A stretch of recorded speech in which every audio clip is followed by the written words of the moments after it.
Bienvenidos y bienvenidas entonces a una nueva entrevista del ciclo de entrevistas que estamos haciendo para reimaginar la educación en contextos de pandemia. Rebeca, muchísimas, pero muchísimas gracias por haber aceptado la invitación y por sumarte a reflexionar con nosotros y con nosotras. Creo que todos en algún momento te leímos, así que a veces presentarte es medio raro, pero para quien no conoce a Rebeca, es especialista en formación de formadores, profesora en varias universidades y autora de muchísimos libros y de papers o de investigaciones en el mundo educativo. Es una alegría poder contar con tu voz en este espacio.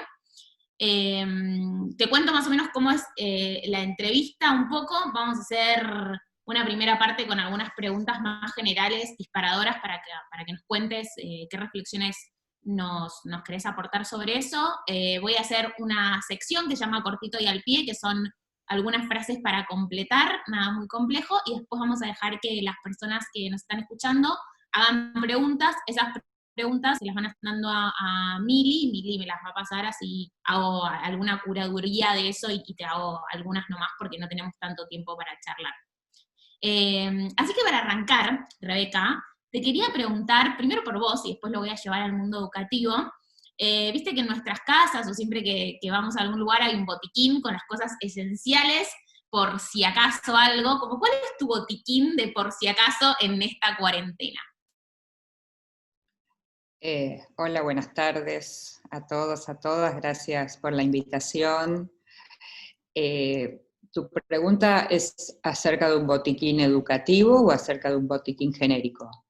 No, por ahora es tu botiquín, el botiquín personal de Rebeca. Después lo voy a llevar al mundo educativo.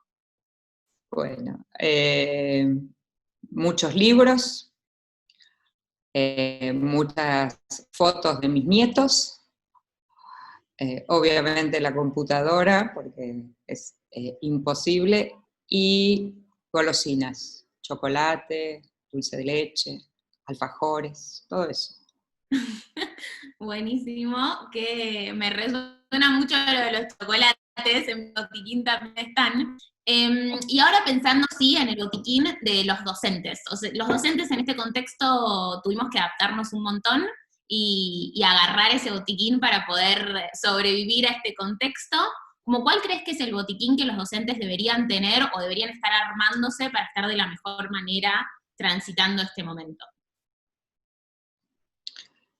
A ver, muchas cosas, algunas tangibles para un botiquín y otras más intangibles, como mucha flexibilidad, mucha capacidad de pensar y repensarse, o sea, mucha capacidad de reflexión, mucha disponibilidad para aprender todo el tiempo, para aprender de otros, mucho espíritu de colaboración, de compartir con otros, mucha paciencia,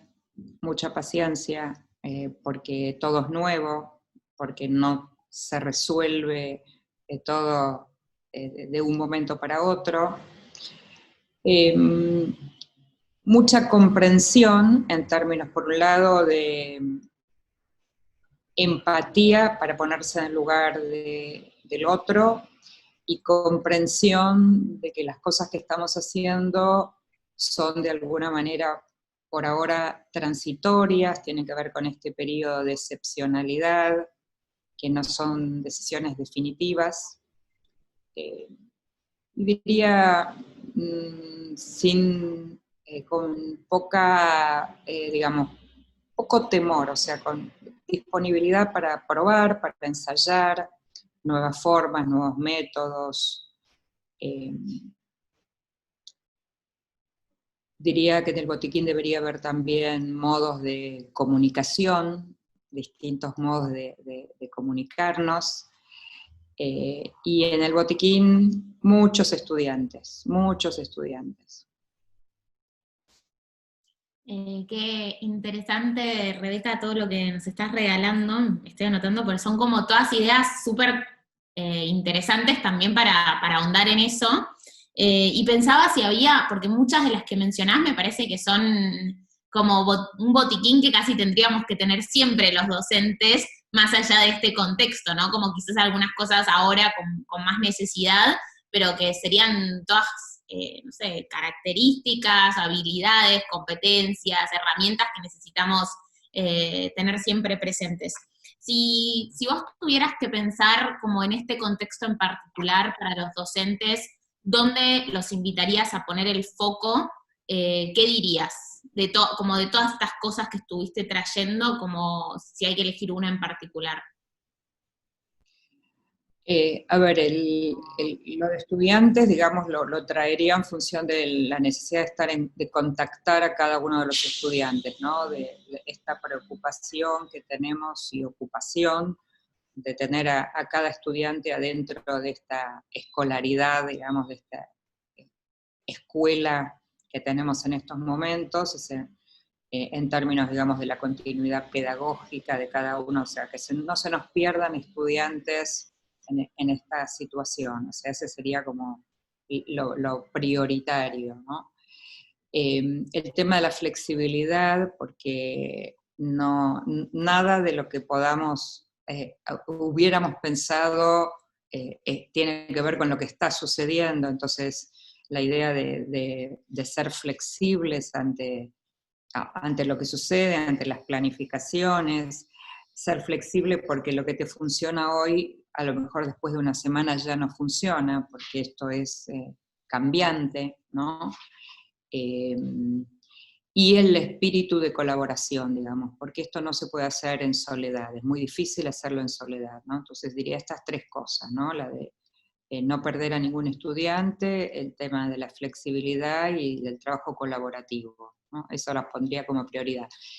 Que vos planteabas antes, bueno, estas son cosas que uno las pondría también sin pandemia, claramente, pero en estos momentos algunas de ellas, digo, son mucho más necesarias que otras, ¿no? Por eso resalto estas tres. Y esto que traes como uno de los puntos principales de los estudiantes, ¿cómo te imaginás que los docentes desde el lugar que tenemos podemos como enfocarnos en que se sostengan esas trayectorias? Como qué cosas estás viendo o estás escuchando que están haciendo que están teniendo más resonancia, como qué buenas prácticas podrías compartir ahí? Bueno, en principio, nada de tareas sueltas, así, una manera de pensar en la enseñanza hoy tiene que ver con pensar desafíos, propuestas, problemas, casos, que por un lado estén bien conectados con lo que está sucediendo en el mundo real, que esté conectado con los intereses y las trayectorias individuales de cada uno de los estudiantes, que pensando todo el tiempo que el estudiante está solo del otro lado en su casa, y entonces esta posibilidad de ponerse en el lugar del otro, que en lugar de recibir, por ejemplo, 13 tareas de 13 profesores, podamos trabajar con proyectos más integrados, con problemas más integrados, con casos que aborden o que requieran de contenidos de distintas áreas disciplinares, pero que tengan un formato, digamos, de un todo, en el sentido de abordar, por ejemplo, si yo tomo una pregunta acerca de si se puede acabar el agua en el planeta, por ejemplo, esa pregunta la podríamos trabajar toda la semana y cada profesor, por ejemplo, pensando en la escuela secundaria, podría buscar un contenido de su disciplina que podría abonar, sumar a esa gran pregunta y a ese gran problema. Y entonces ese problema le podríamos pedir a los estudiantes que dentro de una semana, suponte cuando se termina este mini proyecto, digamos, presenten algunas de sus conclusiones en un podcast, en un video, en un formato de póster, es decir, empezar a ofrecer opciones para que los estudiantes puedan elegir, dado que esta distancia que tienen en estos momentos, digamos, de estar como más solitarios, les permitan conectarse con algo que les interese, y cuando uno no da opciones es más difícil conectar con los intereses de los estudiantes. Entonces, no trabajar con tareas sueltas, buscar cosas más integradas que obviamente tienen que ver con un equipo docente trabajando juntos, digamos, pensando en estas preguntas, en estas ideas, variar las estrategias, digamos, porque lo que funciona para unos no funciona para otros, repensar muy bien cómo se usan estos momentos, por ejemplo, qué hacer en un momento como este de encuentro a través de una plataforma, y qué hacer de manera sincrónica, y no repetir aquí el modelo de estructura de clase presencial, porque es imposible. Entonces, bueno, pensar, si nos encontramos en un espacio como este, ¿tiene sentido que yo dé una clase expositiva? ¿O tiene sentido que dialoguemos, conversemos, discutamos, debatamos, ¿no? Bueno, en lo asincrónico, a lo mejor que vean un video que yo grabé explicando el tema que quería enseñar en la clase, y usemos este espacio para el diálogo y el intercambio. Entonces, me obliga a pensar no solamente qué recurso tecnológico o no tecnológico voy a usar, sino cuál es el sentido de la clase. O sea, ¿para qué quiero hacer un Zoom? ¿Para qué quiero mandarles a leer un texto y responder preguntas, ¿no? Que antes, digamos, las preguntas también existían antes. ¿Qué hago en la clase? ¿Qué voy a enseñar? Pero hoy no los tenemos distribuidos, los tenemos con dificultad de conexión en algunos casos, con dificultad de tener acceso a dispositivos, con dificultad de un espacio para trabajar, aprender tranquilo. Bueno, podemos ir sumando dificultades, con lo cual necesitamos pensar en todas estas cuestiones cuando pensamos en la enseñanza. Esto que estás diciendo a mí me hace pensar mucho al aprendizaje basado en proyectos, que es una propuesta que se está tratando de implementar hace tiempo ya, sobre todo en la escuela secundaria, ¿no? Y que capaz, bueno, con lo que estás diciendo, pienso puede ser un buen momento para intentar, probar y retomando lo que decías al principio, animarse, o sea, que probablemente haya cosas que funcionen y cosas que no, pero pensando en sostener las trayectorias de los chicos y de la idea de aprendizaje basado en proyectos, ¿qué pasa con los chicos que quizás tienen momentos de conexión y de desconexión? O sea, no tanto en términos de acceso, que eso también puede ser una pregunta para que veamos después, pero sí en términos de como su posibilidad de estar enfocándose todos los días, porque ¿viste? Capaz hay chicos que se pueden conectar un día sí, un día no, y entonces, ¿cómo eso juega con esta idea de hacer proyectos y no tanto ir dando tareas aisladas, que era lo que decías, como eso no lo hagamos?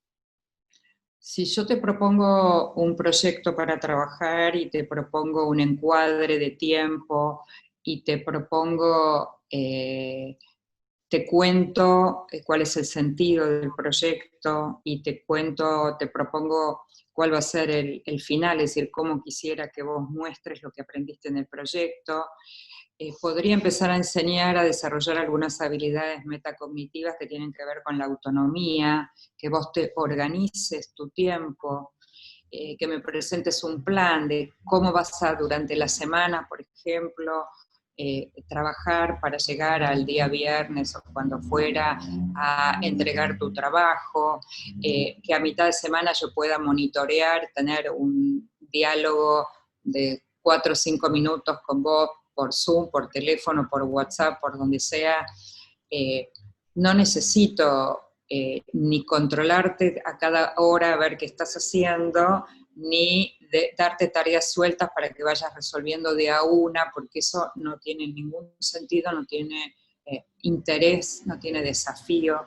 Entonces, si yo te propongo, mira, vamos a trabajar con este tema del agua, vamos a trabajar con el tema del cambio climático, y la propuesta es que de aquí a una semana, 15 días, puedas traer dos, por ejemplo, controversias que hay con los que defienden el cuidado del clima y los que piensan que no tiene nada que ver con el cambio climático, las cosas que pasan, y en la forma de argumentar, y podés elegir presentarlo en un video, y tenés una semana y va a haber horas de consulta y yo te voy a llamar o me voy a contactar para ver cómo está funcionando y además lo vinculo con criterios de evaluación y entonces voy a trabajar con algunas herramientas de autoevaluación y de criterios claros de qué se espera de tu trabajo.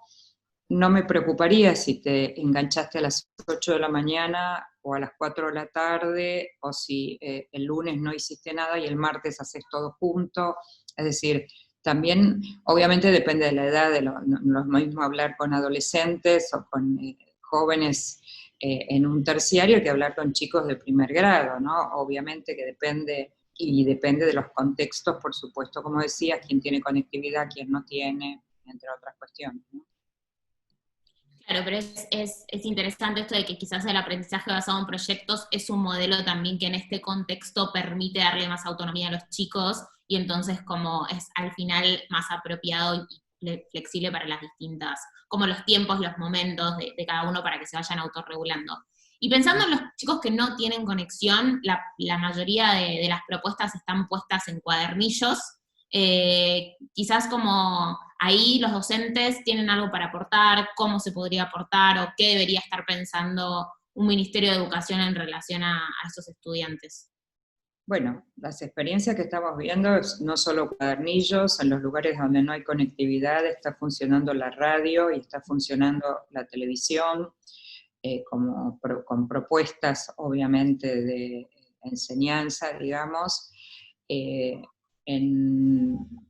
los lugares de no conectividad, en muchos de ellos funciona el celular y entonces los alumnos pueden enviar una tarea que hicieron en ese cuadernillo, sacándole una foto y enviándole esa foto al docente, y el docente puede devolver por audio de WhatsApp una retroalimentación a esa tarea, es decir, hay posibilidades más complejas, digo, no es lo mismo tener esta posibilidad de estar conectado a un Zoom que no tenerlo, pero se están haciendo experiencias en distintos lugares del país de bajísima o escasa conectividad, con radio, televisión, cuadernillos y con el uso de estas posibilidades de contacto. Un llamado telefónico semanal para ver cómo está la familia, para ver cómo está el estudiante, un audio, un WhatsApp, o sea, son los medios que estadísticamente además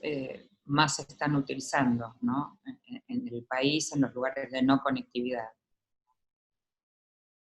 Sí, sí, y ahí me hace pensar en la relevancia del vínculo en los procesos de enseñanza-aprendizaje, ¿no? Como que es importante tratar de estar cerca de la manera en la que podamos hacerlo.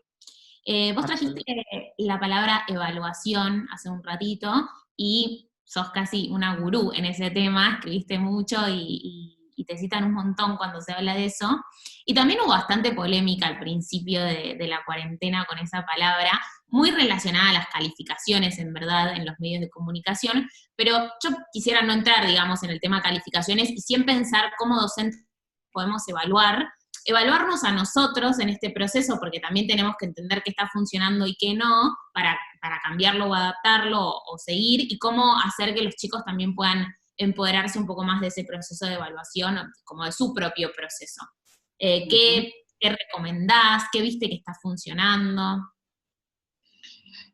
Mira, estamos trabajando básicamente con algunas líneas, básicamente de evaluación formativa, digamos, habilitada además legítimamente por el Ministerio de Educación, digamos, no estamos transgrediendo o mirando distinto la evaluación, se habilitó esta idea de la evaluación formativa, que tiene, digamos, un pie en todos los desarrollos de instrumentos que tienen que ver con la autoevaluación. Es decir, hay un montón de herramientas, digamos, para que los estudiantes aprendan a autoevaluarse, que sirven si se sostienen sistemáticamente. O sea, si yo la uso una o dos veces no me aporta nada, pero si la voy usando sistemáticamente de tal modo que me permita ir conversando con esos estudiantes sobre ese modo en que están revisándose a sí mismos o conociéndose a sí mismos como estudiantes. Y esto tiene que ver con el desarrollo de las habilidades metacognitivas, ¿no? Con que aprendan a reconocer sus fortalezas, sus debilidades, sus modos de planear un proyecto, si están trabajando, cómo van a planear su calendario, su cronograma, las tareas que van a hacer, prácticas que en muchos casos no las tienen, con lo cual es un buen momento para empezar. Claro que no se va a lograr en un mes ni en 2 meses, pero en algún momento hay que empezar y este es un buen momento para empezar con esas prácticas. Después tenemos otros instrumentos que tienen que ver con las rúbricas, las listas de cotejo, que la idea, si uno sigue en la línea del estudiante apropiándose de este modo de evaluar, la posibilidad de construir criterios de manera conjunta con los estudiantes, o sea, cómo nos damos cuenta si un trabajo es de buena calidad. Si suponete que los estudiantes van a grabar podcast como una tarea que yo les voy a proponer. Bueno, discutamos primero qué es un buen podcast, qué criterios vamos a tomar, cómo vamos a compartir criterios para saber qué es un buen podcast, por qué no escuchamos 3 o 4 ejemplos distintos y distinguimos cuál nos parece que es mejor y por qué, y cuál nos parece que es peor y por qué, y de ahí van a ir surgiendo las primeras ideas de criterios. Entonces vamos a construir una rúbrica conjunta. Si no puedo construirla conjuntamente, voy a tener una y la voy a compartir con los estudiantes. Entonces, esta es otra línea de trabajo en la evaluación formativa. Otros instrumentos que recogen recorridos y procesos como las bitácoras, los portafolios, que nos permiten ir dando distintas tareas, distintas producciones. En algún momento hay que dedicar un tiempo a mirar cómo se avanzó, cómo se progresó, en qué estamos más fuertes, en qué hay que todavía seguir revisando. Y después tenemos dentro de la evaluación formativa todo el tema de la retroalimentación, es decir, el lugar importante que ocupa la retroalimentación, no solo en términos de decirle al estudiante si algo está bien o está mal, sino en términos de contener, porque la retroalimentación ayuda, cuando yo me comunico para conversar con vos acerca de tu trabajo, también estoy de alguna manera generando un espacio que tiene que ver con el vínculo, con la emocionalidad, decirte me importa tu trabajo, me importa tu producción, la leí, tengo cosas para conversar con vos o para escribirte o para decirte o para grabarte, lo que fuere. La retroalimentación entre pares, o sea, sobre todo los adolescentes, está cada uno solo en su casa, cuán importante es empezar a hacer algunas tareas entre pares, pero también empezar a aprender a evaluarse entre pares, a ofrecerse retroalimentación unos a otros. Entonces, si uno camina por las autoevaluaciones, por el desarrollo de estas habilidades metacognitivas, por el uso de distintos dispositivos como las rúbricas, las pautas de cotejo, si uno usa bitácoras o portafolios, si uno fomenta, estimula el trabajo entre pares, vamos a empezar un recorrido bien interesante que obviamente va a haber que sostener en el tiempo, mientras dure la pandemia y después que volvamos a la modalidad que volvamos de escolaridad, como una práctica que solo sirve si se sostiene en el tiempo, porque es bien distinta de la práctica a la que estamos acostumbrados en la evaluación, ¿no? Más ligada a la calificación que al recorrido, al proceso. Así que hay un recorrido bastante interesante y profundo para realizar en todas esas líneas. Sí, y quizás de esto que hay mucho la pregunta, capaz con una dosis de ansiedad, de qué nos va a quedar de este momento, qué nos va a quedar de la pandemia. Realmente no lo sabemos, digamos, como nadie tiene la bola de cristal, pero una de las cosas que podemos esperar que nos queden es como una manera de evaluar los procesos que sean distintos, ¿no? O evaluar los procesos y empezar a darle más fuerza a eso que al número quizás o a la calificación del boletín. Después estaba pensando en distintas cosas y como que veo que ya hay bastantes preguntas y también quiero poder recogerlas. Entonces, como yendo a esto que te traía yo recién de qué va a pasar después, como más allá de qué va a pasar después en varios años, como cuando estemos un poco más cerca de, y algunas provincias de Argentina ya lo están, digamos, de volver a las clases con una modalidad diferente, porque sabemos que el día que las clases vuelvan no van a ser exactamente como antes. ¿Cuáles crees que son como quizás esos puntos que deberíamos estar prestándole más atención? ¿Crees que hay algo del rol del docente o del directivo que tiene que ser distinto? Y como si sí, ¿cuál sería? Y si no, ¿por qué? Seguro que no vamos a volver a la misma escuela y seguro que no vamos a volver nosotros de la misma manera, porque también la pandemia nos atraviesa como seres humanos, como individuos, entonces vamos a volver a otra escuela que no la podemos definir con precisión, pero que seguramente va a ser una modalidad más mixta, de algo virtual, algo presencial, modalidades escalonadas, o sea, quiénes van a volver primero, quiénes van a volver, si van a volver todos los días, algunos días, o sea, este mix, esta educación o enseñanza o modalidad híbrida, como algunos la llaman, va a suceder. Me parece que lo primero de lo cual hay que ocuparse es de reestablecer vínculos, y en algunos casos casi diría medio comenzarlos, porque quien empezó primer año en una escuela secundaria y tuvo una semana de clase no tuvo ni tiempo de construir vínculos. Entonces, me parece que hay un primer momento muy importante de recuperar vínculos entre docentes y estudiantes, entre los estudiantes, que hay un primer momento también de recuperar lo vivido, ¿no? Los aprendizajes aprendidos en todo este periodo, recorrer también qué nos pasó, qué nos pasó en términos de las cosas, emocionalmente, qué nos pasó familiarmente. Digamos. Hay una necesidad de recuperar este relato de lo sucedido.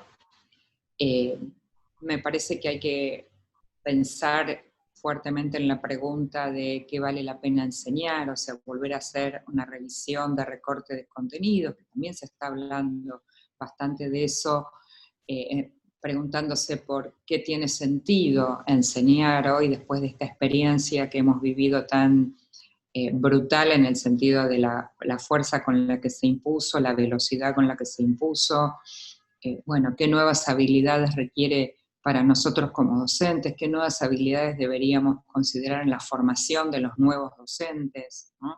Como cuestiones que también tenemos que empezar a pensar, y por supuesto pensar en esta modalidad, digamos, híbrida que vamos a tener, estas preguntas de, bueno, ¿qué vamos a hacer cuando estemos juntos? ¿Qué vamos a hacer cuando estemos solos de vuelta en casa? ¿Qué vamos a hacer si somos 15 o si somos 5? ¿Qué sentido tiene? Y también me parece que tenemos que recuperar como docentes el reconocimiento de nuestras fortalezas y debilidades frente a estas modalidades, porque hay docentes que les resulta más fácil, por ejemplo, dar una clase presencial, otros docentes dieron y dan maravillosas clases en un entorno virtual. Entonces, también, ¿cómo volver y qué es lo que va a hacer cada uno? O sea, qué es lo que mejor puede hacer cada uno en esa situación. Entonces, yo hace un ratito en otra charla daba un ejemplo. Si yo soy maestra, suponte de quinto grado, y soy muy buena en lo presencial, a lo mejor a la vuelta voy a ser maestra presencial de quinto y sexto, y voy a tener una co-equiper que va a ser maestra virtual de cuarto y quinto, ¿no? De quinto y sexto. Es decir, ¿por qué? Por las fortalezas de cada una y las cosas que deberíamos todavía seguir aprendiendo, porque obviamente a cada uno de nosotros en esta situación nos vimos obligados a aprender rápidamente algunas cosas, a desaprender otras, a decir, esta no me gusta, aunque la tengo que hacer no me gusta, y esta otra nunca la probé y ahora la pruebo y me gusta.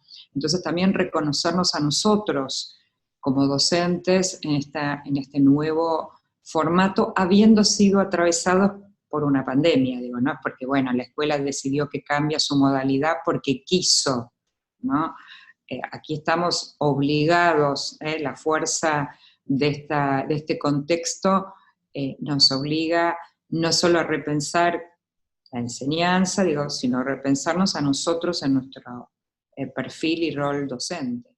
Y eso implica también que los equipos de conducción de las escuelas también deben pensar en ofrecer tiempo para pensar todo esto con sus equipos docentes, para rediseñar este modelo de escuela que tal vez no va a ser la señorita esta primer grado y la señorita esta segundo grado, sino probablemente haya que pensar otros formatos, y eso es responsabilidad, digo, no es solo individual del docente, esto tiene que ver con las conducciones, con las políticas públicas, por supuesto, ¿no?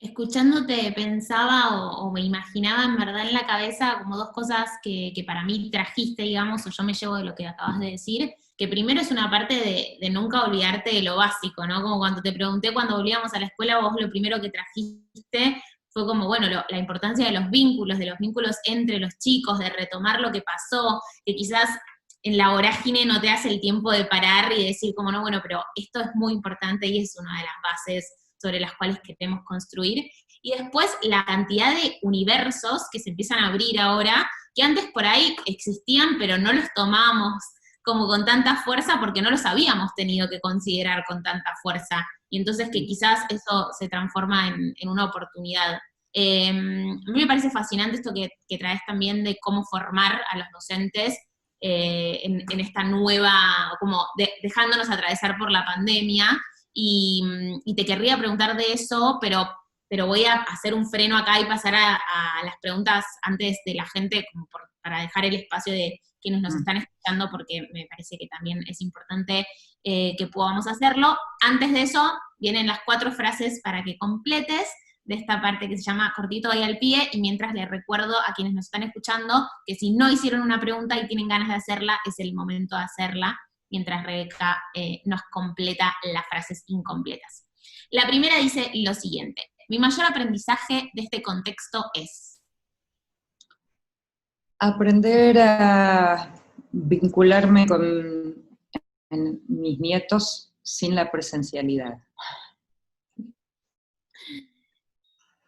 Si tuviera cuarentena, agradezco. No, de vuelta que no te oí, se oyó entrecortado. En este tiempo de cuarentena, agradezco. Agradezco estar sana, estar con mi familia, agradezco estar trabajando en lo que adoro, agradezco estar rodeada de gente que quiero, agradezco seguir comiendo chocolate. Te la iba a completar yo esa. No te la complico yo esa. La tercera frase dice: si tuviera que elegir una palabra que me deja el COVID-19 es... Muy difícil una, pero me deja aprendizaje, angustia, mucha emocionalidad a flor de piel, mucho contacto con mucha gente, mucho más que si hubiera sido presencial, y eso es lindo. Y mucho para pensar en cómo vivimos, cómo queremos vivir, qué sociedad queremos, qué país queremos. Y la última, lo que tiene que estar presente cuando reimaginamos la educación es... Los vínculos. Iba a decir de aquí a la China, así. Los vínculos, que es lo que esto que estamos haciendo, que es muy lindo, que es muy agradable, y que yo estoy conversando con vos y vos conmigo, en presencialidad tiene otro peso, otra característica y otra esencia de la escolaridad, ¿no? Así que eso. Cuando hicimos estas frases, yo pensé que la última iba a ser la más difícil de contestar, y me encanta haberme equivocado, porque en las entrevistas siempre es con mucha seguridad que traen qué es lo que hay que tener presente, y bueno, me gusta también lo que vos elegiste, porque me resuena mucho con lo que pensamos desde Enseñar por Argentina. Bueno, ahora voy a pasar, Rebeca, a las preguntas que nos estuvieron dejando. Y la primera dice, ¿cómo adaptamos la enseñanza con niños especiales? Bueno, yo no soy una experta en este tema y no, digo, no tengo cosas para decir en lo que no soy experta, solo en todo caso compartir experiencias que estoy viendo, digamos, de mucho trabajo muy individualizado, digamos, de mucho contacto individualizado, porque es muy difícil hacer esta tarea virtualmente. Entonces, lo que estoy viendo, digamos, de maestras que están trabajando, que están haciendo como una tarea de mucho contacto uno a uno y muy mediados por las familias, ¿no? O sea, que este es un nuevo actor, digamos, que está muy presente en esta pandemia, que es la familia, y entonces están trabajando, digamos, muy individualmente con cada uno de los chicos y muy mediatizados por las familias. Pero no soy experta en el campo y no me gusta contestar sobre temas que no son de mi expertez. Lamento quien haya hecho la pregunta, pero hay otra gente que tiene mucho más expertez en el tema y seguramente puede dar respuestas mejores. Totalmente. Bueno, hay muchas de la evaluación, y sobre la autoevaluación voy a juntar así varias preguntas, porque hay varias en torno a eso. Preguntan si es algo que debería hacerse constantemente y cómo hacer con la respuesta de los chicos, sobre todo si se desaprueban, como cómo acompañar la autoevaluación desaprobada de ellos mismos. Sí, en principio hay que hacerlo sistemáticamente, por eso decía que si se hace una vez, 2 veces no tiene ningún efecto. Y es un aprendizaje. Los chicos, para empezar con uso de herramientas de autoevaluación, primero hay que trabajar con los chicos, explicar el sentido de la autoevaluación, para qué sirve, por qué se hace, mostrar ejemplos. Es decir, hay un trabajo de enseñar a autoevaluarse, no es mágico, que les digo, completen un cuestionario y eso es autoevaluación, ¿no?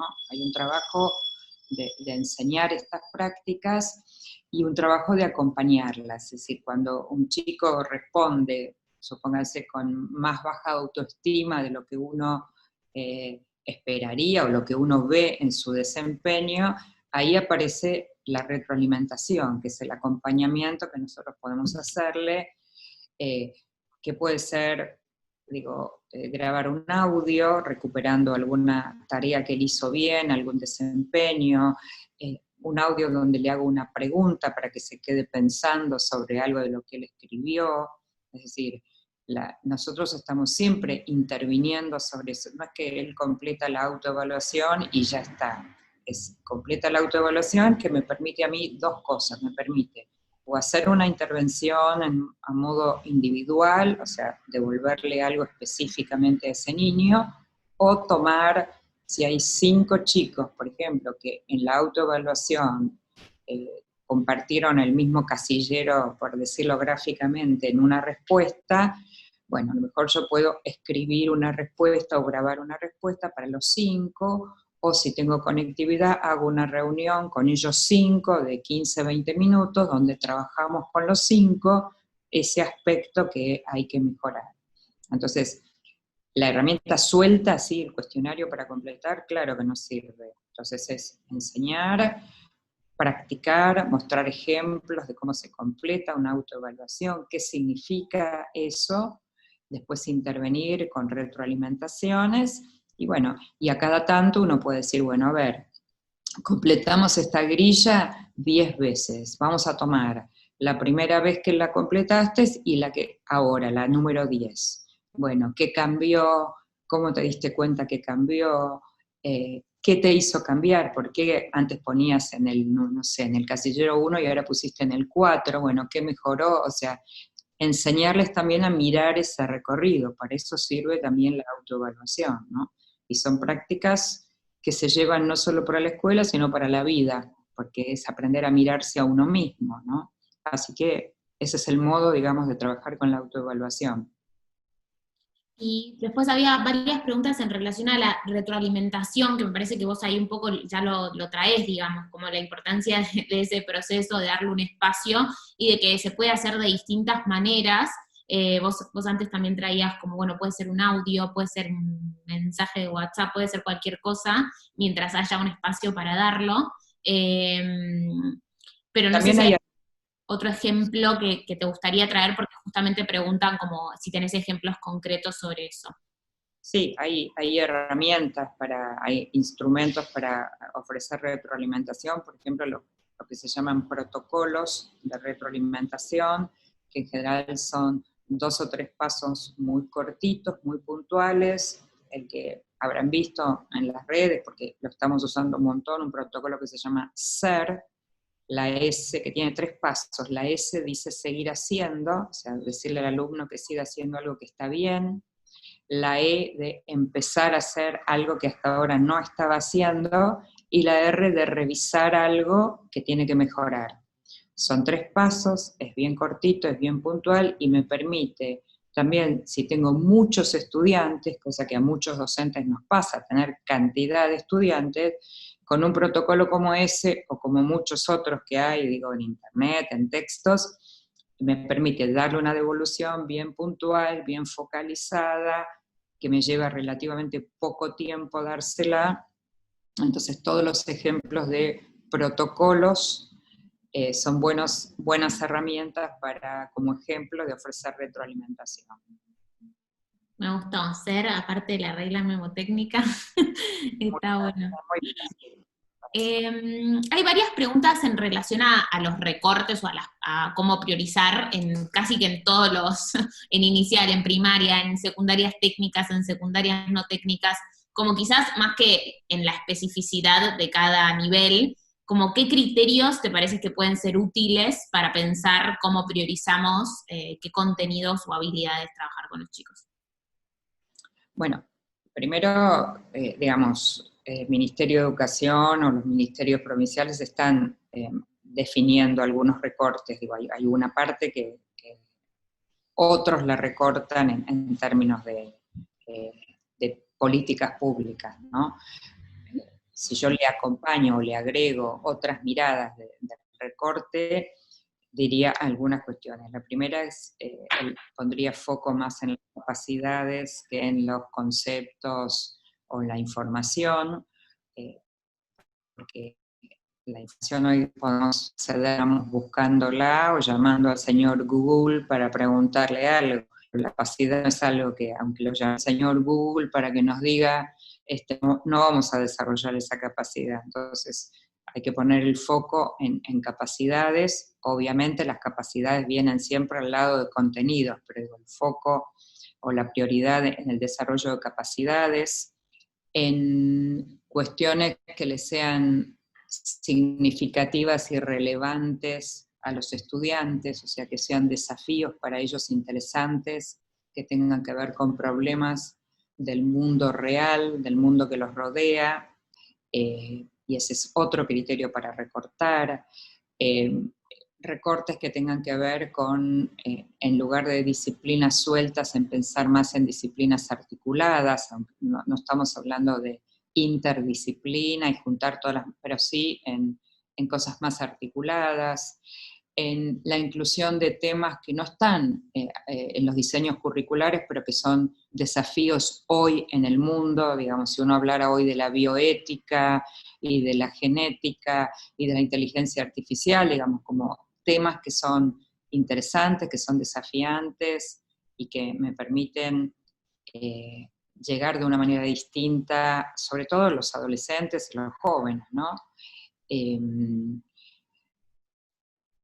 algunas cuestiones de recortes que tengan que ver con el contexto, o sea, no es lo mismo enseñar algunos temas en la capital federal que enseñar algunos temas en la selva misionera. Y no estoy hablando ni de mejores ni de peores, estoy hablando de realidades distintas. Entonces, ¿cómo puedo desafiar con el recorte de contenidos esas realidades diferentes, ¿no? Como algunos de los criterios?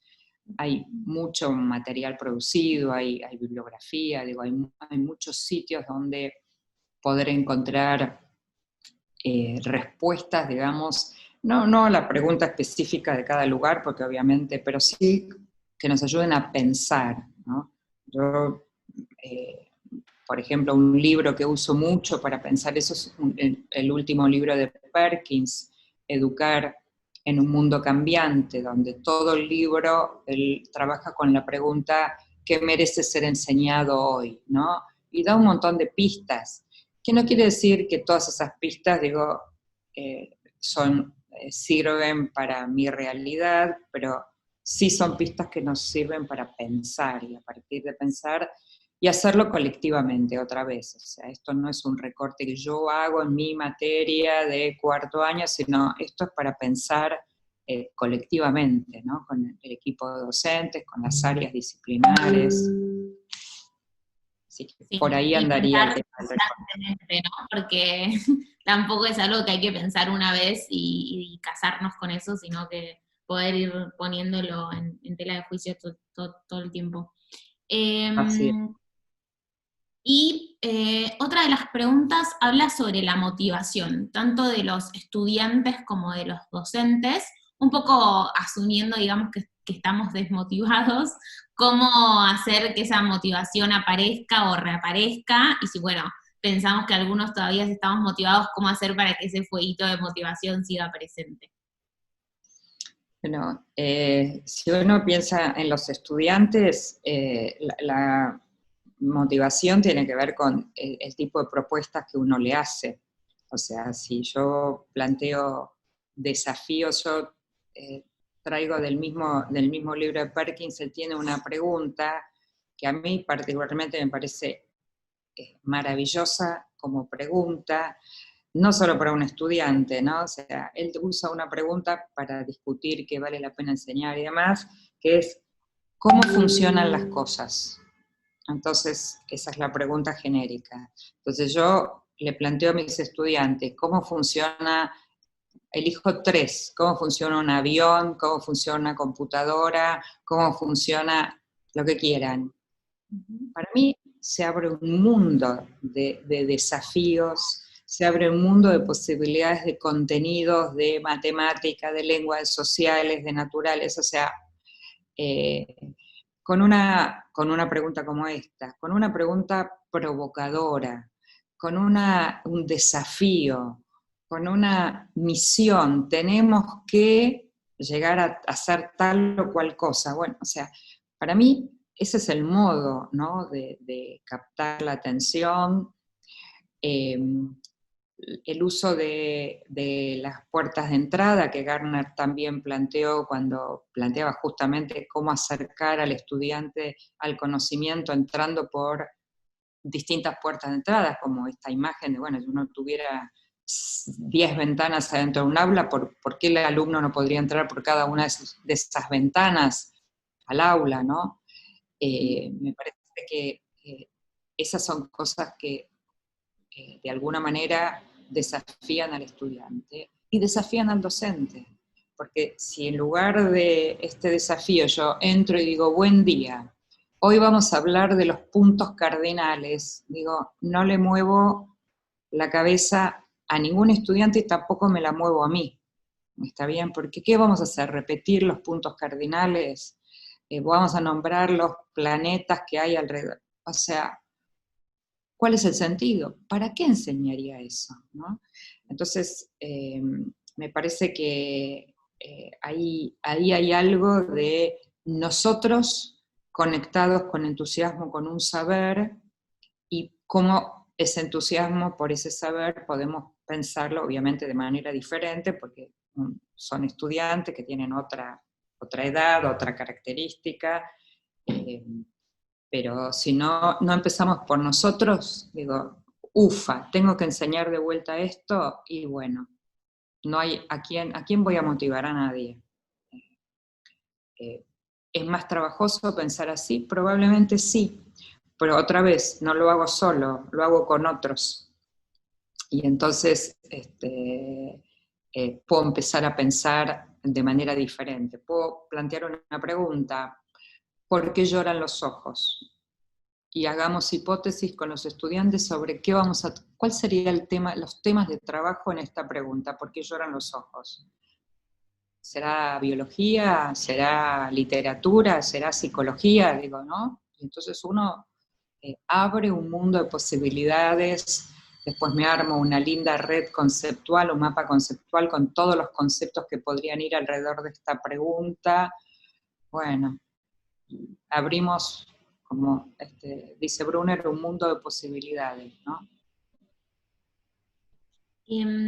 Como última pregunta, Rebeca, entonces voy a retomar una de las cosas que quedaron picando antes de que agarré las preguntas de quienes nos están escuchando, y era esto que vos trajiste de la formación, de la nueva, o de la, como cómo deberíamos estar pensando la formación de los próximos docentes, habiéndonos dejado atravesar un poco por esta experiencia de la pandemia que estamos viviendo. Como qué crees que tiene que estar presente en esta nueva formación? Algunas de las habilidades o capacidades, uno diría, más blandas, ¿no? Esto que decía al principio, de la flexibilidad, de aprender a trabajar en la incertidumbre, porque vamos a seguir viviendo situaciones de incertidumbre, aprender a trabajar más colaborativamente, aprender obviamente a pensar, a desarrollar un pensamiento crítico, aprender a desarrollar nuestras capacidades para tomar decisiones, para elegir, para plantear alternativas, ¿no? O sea, que son todas, uno diría, capacidades más blandas, ¿no?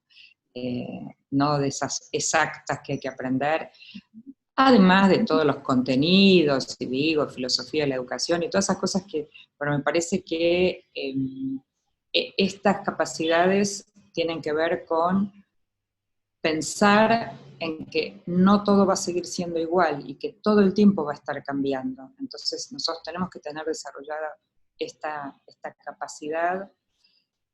Muchísimo el trabajo en colaboración, o sea, el trabajo con otros, me parece fundamental, aprender en serio a trabajar con otros, y mucho de experimentar y probar y sacar conclusiones y volver a probar y volver a experimentar y documentar, aprender a documentar buenas prácticas de enseñanza. Me parece que entraría por ahí, obviamente hay que pensarlo más seriamente, pero las primeras ideas irían por ese lado. Y mucho de lo que estás diciendo es también como conectándolo con el principio de la charla, lo que estamos pudiendo hacer ahora, entonces como es un buen ejercicio para ir poniéndonos nosotros en ese espacio y ver qué nos pasa, para ojalá después poder compartirlo también y que entre todos podamos seguir aprendiendo. Rebeca, muchísimas gracias, fue un placer conversar con vos y escucharte. Gracias por haberte sumado a este ciclo de entrevistas y por habernos regalado tu tiempo y tus ideas, que me parece que alumbran un montón. Yo me llevé un montón de cosas escritas para seguir pensando. Bueno, no, gracias a ustedes, y sigan trabajando por ese hermoso proyecto en el que están, que tanto bien le hace a nuestro sistema educativo, así que un placer haberlos acompañado. Me despido con un abrazo para cada uno de ustedes. Muchísimas gracias. Mili, no sé si querés decir algo más técnico ahora vos. Bien, perfecto, pero Rebeca, ya estás muy liberada ahora. Bueno, que estén muy bien, gracias. Bueno, Rebeca, muchas gracias a todos y todas las que se sumaron. Simplemente voy a compartir acá en la pantalla la información de Enseñar por Argentina para que puedan seguirnos en nuestras redes y sigan enterándose de estos espacios de entrevistas, de encuentros virtuales de aprendizaje que estamos haciendo en este contexto. Entonces pueden encontrarnos en Facebook, en Instagram, en Twitter, en YouTube también. Las entrevistas anteriores están cargadas en el canal de YouTube y están cargadas también en el Instagram TV de Enseñar por Argentina. Así que quien quiera entrar a chusmear y encontrar qué otras entrevistas tuvimos también las pueden ver ahí, y esta entrevista va a estar cargada en los días siguientes. Así que muchísimas gracias por sumarse y los esperamos en la próxima oportunidad.